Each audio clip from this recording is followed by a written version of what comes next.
Hi மக்களே. So டேஸ்டியான tiffin sambar எப்படி செய்யலான்னு பார்க்கலாமா? இதுக்கு அரை மூடி தேங்காய், 2 தக்காளி, 2 ஸ்பூன் தனியா, 5 வரமிளகா, 1 டீஸ்பூன் ஜீரகம் எல்லாம் போட்டு நல்லா ஃபைன் பேஸ்ட்டாக அரைச்சா தனியாக எடுத்து வச்சுக்கோங்க. நெக்ஸ்ட்டு ஒரு சட்டியில் எண்ணெய் ஊற்றிக்கிட்டு அப்புறம் கடுகு, உளுத்தம்பருப்பு எல்லாம் போட்டு பொரியட்டும்.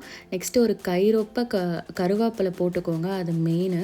அதுக்கப்புறம் 10 காஞ்ச மிளகா, அது குண்டு மிளகாவும் இருக்கலாம், இல்லை நீங்கள் எந்த மிளகா யூஸ் பண்ணுமோ பண்ணுங்கள். இது கூடவே கருவேப்பிலையும் போட்டுக்கோங்க. நெக்ஸ்ட்டு வந்து ஒரு 10லேருந்து 15 சின்ன வெங்காயம் டிஃபன் சாம்பாருக்கு சின்ன வெங்காயம் போட்டால் நல்லாயிருக்கும். இல்லை பெரிய வெங்காயமே நீங்கள் வந்து ஒரு டிஃப்ரெண்ட்டான ஸ்டைலில் கட் பண்ணி வச்சுக்கோங்க. ஸோ இதையும் போட்டு நல்லா ஷாலோ ஃப்ரை பண்ணிவிட்டு நெக்ஸ்ட்டு இடித்த பூண்டு நான் சேர்த்துக்கிறேன். அப்புறம் 1/2 டீஸ்பூன் பெருங்காயம், அப்புறம் இது கூட அரை டீஸ்பூன் மஞ்சத்தூள், 2 டீஸ்பூன் சாம்பார் பொடி. இவ்வளோ தான் இதுக்கு மசாலாவே. நெக்ஸ்ட்டு நம்ம அரைச்சி வச்சுருக்க பேஸ்ட்டை இதில் ஊற்றிக்கலாம். இதுக்கு மசாலான்னு பார்த்திங்கனாவே இவ்வளோ தான், வேறு எதுவுமே நம்ம ஆட் பண்ணணும்னு அவசியம் இல்லை.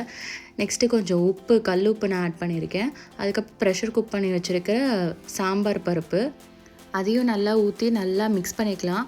நெக்ஸ்ட்டு மிக்ஸி கழுவின தண்ணி, குக்கர் கழுவின தண்ணின்னு எல்லாம் ஊற்றி இது ஒரு தளன்னு 10 நிமிஷம் கொதிக்கட்டும்.